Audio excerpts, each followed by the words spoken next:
Physics का जो है ऑप्टिक्स हम लोग पढ़ रहे थे। ऑप्टिक्स में दो तरह का था, एक था रे ऑप्टिक्स और दूसरा था क्या, वेव ऑप्टिक्स। रे ऑप्टिक्स के बारे में हम लोग जान गए हाँ कि प्रकाश जो है किसके रूप में चलती है, किरण के रूप में चलती है। अब जो हम लोग को पढ़ना है वो वेव ऑप्टिक्स पढ़ना है, तरंग प्रकाश की पढ़ना है, यानी प्रकाश जो है अब तरंग के रूप में चलेगी ना। ये दूसरे वैज्ञानिकों का कहना है, पूरा विस्तार से समझेंगे। पहले तरंग ऑप्टिक्स में हमें क्या क्या पढ़ना है वो जान लीजिए। तरंग ऑप्टिक्स में पहले हम लोग जो इंट्रोडक्शन है वो जानेंगे, उसके बाद हाइगेंस का तरंग सिद्धांत जानेंगे, उसके बाद व्यतिकरण जानेंगे, विवर्तन जानेंगे, ध्रुवन जानेंगे ना। यही सब चीज़ हम लोग किसमें पढ़ेंगे, तरंग प्रकाशिकी में पढ़ेंगे। सबसे पहले हम इसका इंट्रोडक्शन जानते हैं। इंट्रोडक्शन में सबसे पहला आएगा कि न्यूटन का कणिका सिद्धांत, कि न्यूटन साहब ने, किसने, न्यूटन साहब ने 1675 ईस्वी, कब की बात है, 1675 ईस्वी में न्यूटन साहब बताए कि प्रकाश जो है कण के रूप में चलती है। हाँ, प्रकाश जो है किसके रूप में चलती है, कण के रूप में चलती है। ये बात किसने बताया, न्यूटन साहब ने बताया, ठीक ना। और ये भी बताए कि ये प्रकाश जो है छोटे छोटे कण से मिलकर बना होता है। प्रकाश जो है छोटे छोटे कण से मिलकर बने होते हैं, और छोटे छोटे कण का नाम उन्होंने कणिकाएँ नाम दिया। क्या नाम दिया, कणिकाएँ नाम दिया ना। आपसे एग्जाम में पूछेगा कि न्यूटन का जो है कणिका सिद्धांत बताइए, ठीक ना। तो न्यूटन का कणिका सिद्धांत न्यूटन साहब ने सबसे पहले कब, 1675 ईस्वी में बताया था कि प्रकाश जो है किसके रूप में चलता है, कण के रूप में चलता है। और प्रकाश जो है छोटे छोटे कण के रूप, छोटे छोटे कण से मिलकर बना हुआ है, जिसका नाम उन्होंने क्या दिया, कणिका दिया। दूसरी बात इन्होंने ये भी बताया कि ये प्रकाश जो है इतने छोटे छोटे कण से मिलकर बने होते हैं कि उसमें द्रव्यमान न के बराबर होता है, उस कण का द्रव्यमान नहीं होता है। ये प्रकाश के जो कण होंगे इतने छोटे छोटे होंगे कि उस कण का द्रव्यमान नहीं होता, न के बराबर होता है, बिल्कुल। ये बात किसने बताया, न्यूटन। ये सब इनका सिद्धांत में आएगा, स्टेप बाय स्टेप बता रहे हैं ताकि आपको याद करने में दिक्कत ना हो। कि सबसे पहला स्टेप इन्होंने बताया कि प्रकाश जो है कण के रूप में होता है, और इसके छोटे छोटे कण, प्रकाश जो है छोटे छोटे कण से मिलकर बना हुआ है, जिसका नाम उन्होंने कणिका दिया। और ये कण इतने छोटे होते हैं कि उसमें द्रव्यमान नहीं होता है।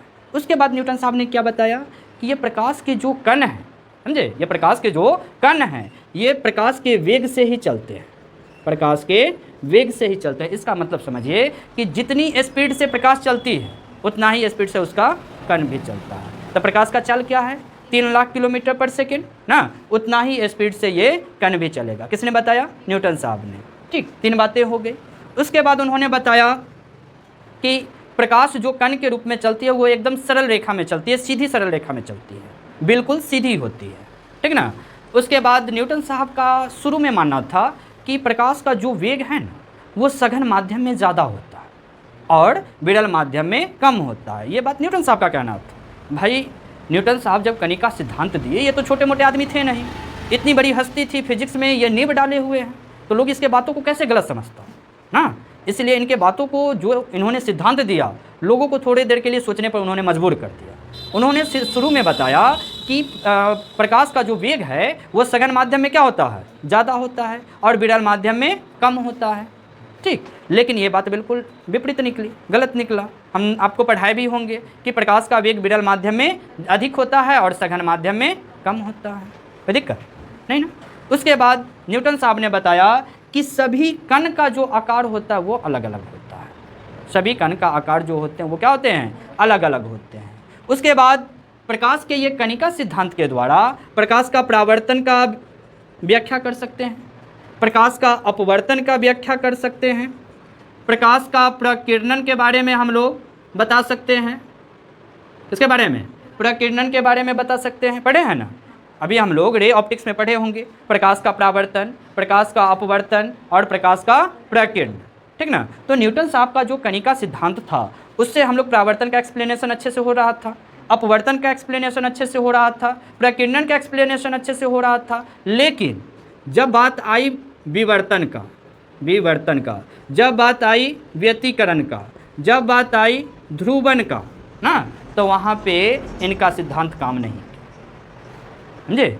वहाँ पे जो है न्यूटन साहब का ये कणिका सिद्धांत ये तीनों में काम नहीं किया, ये तीनों के लिए उनका सिद्धांत गलत हो, समझे। इसलिए न्यूटन साहब के जो कणिका सिद्धांत था उसको मान्यता नहीं मिली। क्योंकि इससे परावर्तन का एक्सप्लेनेशन हो रहा था, अपवर्तन का हो रहा था, प्रकीर्णन का हो रहा था, लेकिन विवर्तन, व्यतिकरण और ध्रुवन का एक्सप्लेनेशन नहीं हो रहा था। तो इस परिस्थिति में देखा गया तो इनका सिद्धांत जो है नहीं काम किया, इसलिए इनके सिद्धांत को मान्यता नहीं मिली। न्यूटन साहब जो अपने कणिका सिद्धांत को जो लिखे थे वो ऑप्टिक्स नामक पुस्तक में लिखे थे, इसलिए इसका नाम पड़ गया था रे ऑप्टिक्स ना, या वेव ऑप्टिक्स, ठीक ना। वो पुस्तक जो लिखे थे उस पुस्तक का क्या नाम था? ऑप्टिक्स था। क्या था? ऑप्टिक्स था। उन्होंने उसी पुस्तक में अपने कणिका सिद्धांत को दर्शाया था। एक बार शॉर्टकट में पूरा एक्सप्लेनेशन क्लियर कर लेते हैं। न्यूटन साहब ने कणिका सिद्धांत 1675 ईस्वी में दिया। न्यूटन साहब का ये कहना था कि प्रकाश के कण जो है, प्रकाश जो है छोटे छोटे कणों से मिलकर बना हुआ है। उस छोटे कण को उन्होंने कणिका कहा। उसके बाद प्रकाश, वे कण इतने छोटे होते हैं कि उसमें द्रव्यमान नहीं होता, उस कण का द्रव्यमान नहीं होता है। उसके बाद प्रकाश का जो कण चलता है सभी दिशा में, वो प्रकाश के वेग से चलता है। जितनी स्पीड से प्रकाश चलती है उतनी स्पीड से उसके कण भी चलते हैं। ये बात न्यूटन साहब ने बताया। उसके बाद न्यूटन साहब ये भी बताए थे कि प्रकाश के जो कण है वो सीधी रेखा में गमन करती है। इस रेखा में, सीधी रेखा में गमन करती है। उसके बाद न्यूटन साहब ने ही बताया, उनकी मान्यता शुरुआत में थी कि प्रकाश जो है, प्रकाश का जो वेग है सघन माध्यम में ज़्यादा है और विरल माध्यम में कम है। न्यूटन साहब का ऐसा मानना था शुरुआत में, लेकिन उनका यह स्टेटमेंट पूर्ण रूप से क्या हो गया? गलत साबित हो गया कि सघन माध्यम में जो है प्रकाश का वेग क्या होता है? कम होता है, और विरल माध्यम में प्रकाश का वेग क्या होता है? अधिक होता है। ये सरासर उनका गलत साबित हो गया। उसके बाद उन्होंने बताया कि प्रकाश के जितने भी कण होते हैं वो अलग अलग आकार के होते हैं। उसके बाद उन्होंने बताया कि प्रकाश के कणिका सिद्धांत से प्रकाश के परावर्तन का एक्सप्लेनेशन हो गया, अपवर्तन का हो गया, प्रकीर्णन का हो गया ना। ये रे ऑप्टिक्स में हम लोग तीनों के बारे में पढ़े होंगे। लेकिन जब बात आई विवर्तन की, व्यतिकरण की, ध्रुवन की बात आई तो ये तीनों का एक्सप्लेनेशन जो है नहीं हो पाया। इसलिए न्यूटन साहब के कणिका सिद्धांत को जो है मान्यता नहीं दी गई। यही था न्यूटन साहब का कणिका सिद्धांत। जब भी सिद्धांत पूछेगा, एक बात याद रखिएगा, जब भी सिद्धांत पूछेगा तो जितनी बातें बताएं वो सारी बात आपको लिखनी पड़ेगी सिद्धांत में। ऐसा नहीं कि 2-3 बातें लिख दिए, 2 ही नंबर का तो है, 2-3 बात लिख दिए हो गया। आपको पूरा सिद्धांत लिखना होगा कि न्यूटन साहब ने आखिर में क्या क्या बताया। ठीक है, देखो अभी हम लोग न्यूटन का कणिका सिद्धांत पढ़े, ये 1675 ईस्वी में ना। 1675 ईस्वी में जब न्यूटन साहब ने कणिका सिद्धांत दिया तो लोगों ने उस समय तक माना, क्योंकि भाई न्यूटन साहब का वर्चस्व था, न्यूटन साहब का रोले सोले था समाज में, क्योंकि ये छोटे मोटे आदमी तो थे नहीं ना, क्योंकि एक बहुत बड़े भौतिक शास्त्री थे वो। विज्ञान के क्षेत्र में उन्होंने समझो कि नींव डाला, और उनकी बात को कैसे कोई नकार देता। हाँ, लेकिन बात पलट गई 1678 ईस्वी में, ठीक 3 साल बाद। ज़्यादा दिन तक उनका वर्चस्व नहीं चल पाया भाई। हाइगेंस साहब जो है, हाँ, हाइगेंस का तरंग सिद्धांत, ये भी भौतिक शास्त्री थे बहुत बड़े। ये क्रिश्चियन हाइगेंस इनका पूरा नाम था। क्या नाम था? Christian Huygens. ये 1678 ईस्वी में पासा पलट के रख दिए। न्यूटन साहब का पत्ता काट दिए। कैसे काटे? न्यूटन साहब क्या बताए थे कि प्रकाश जो है कण के रूप में चलती है। ये बाबू साहब आए तो कहते कि नहीं, प्रकाश अब तरंग के रूप में चलती है। समझे? प्रकाश तरंग के रूप में चलती है, इन्होंने ऐसा कह दिया। तो जब ऐसा कहा तो लोग इन पर गुस्सा हो गए, भाई न्यूटन साहब की तो गलती कहता है, क्या समझ लिया उनको, तो पावर में आ गया सब।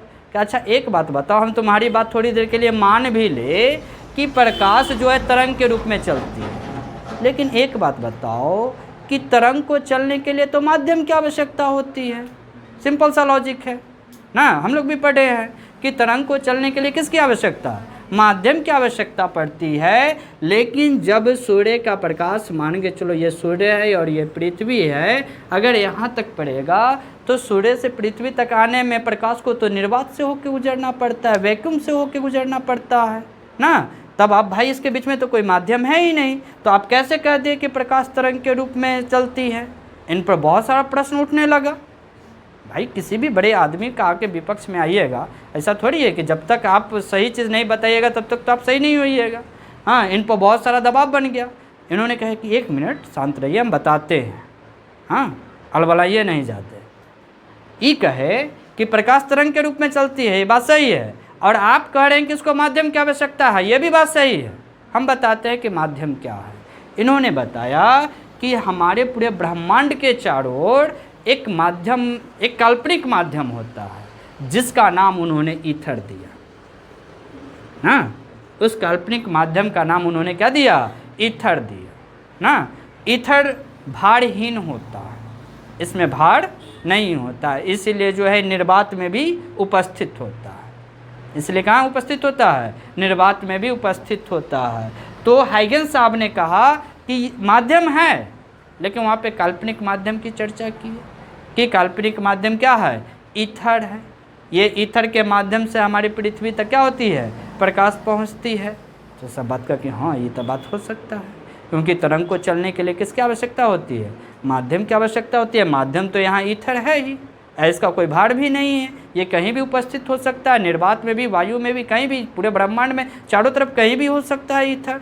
काल्पनिक ही माध्यम की तो बात थी, सब मान लिया उन्होंने। उसके बाद हाइगेंस साहब ने कहा कि ये प्रकाश जो तरंग के रूप में चलती है, जब ये किसी वस्तु पर पड़ के हमारी आंखों तक पहुंचती है, तभी जाके हम किसी वस्तु का आभास कर पाते हैं।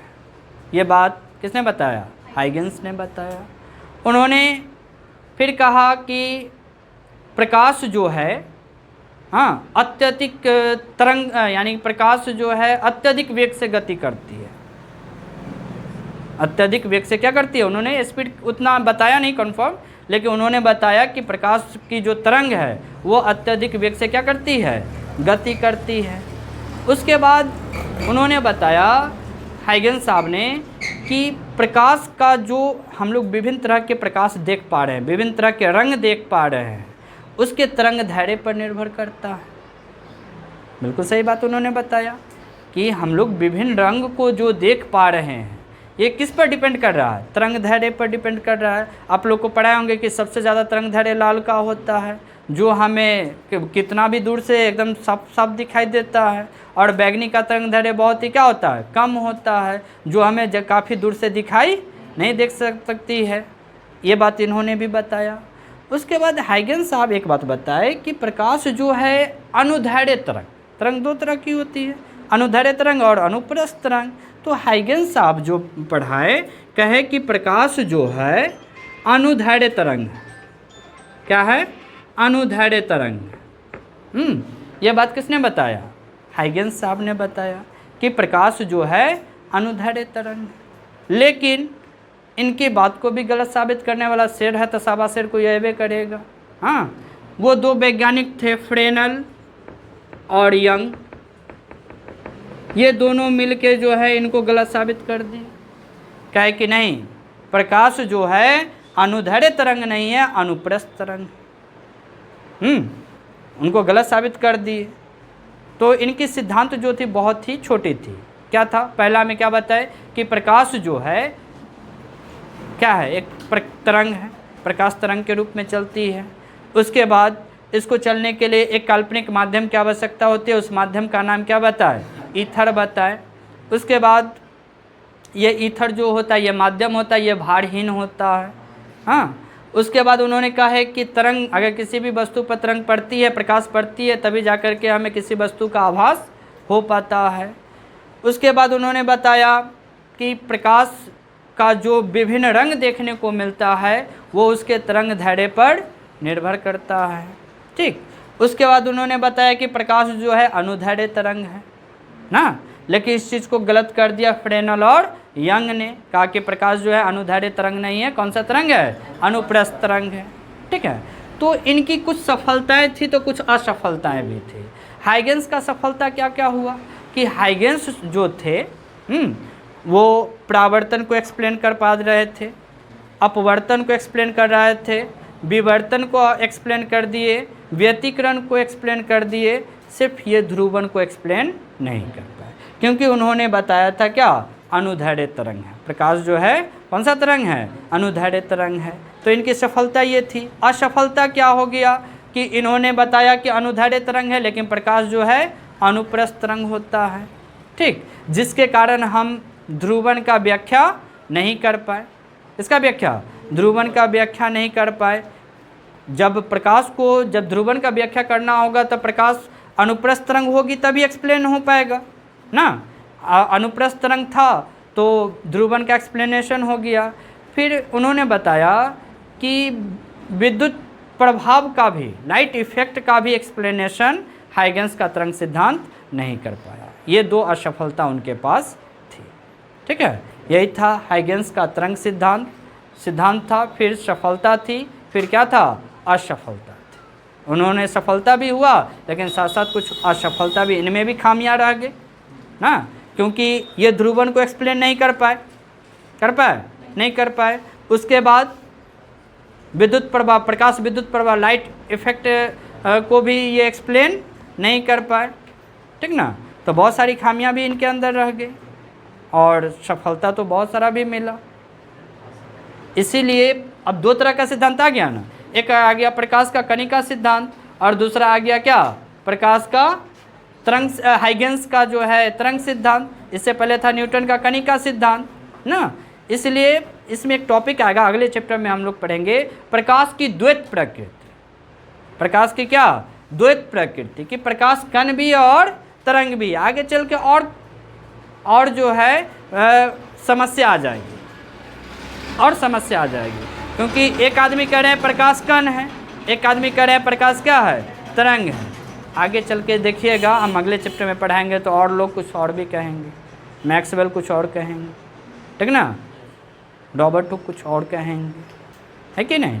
तो वो आगे अगले चैप्टर में हम लोग पढ़ेंगे। इतना समझने में कोई दिक्कत, ठीक है। इस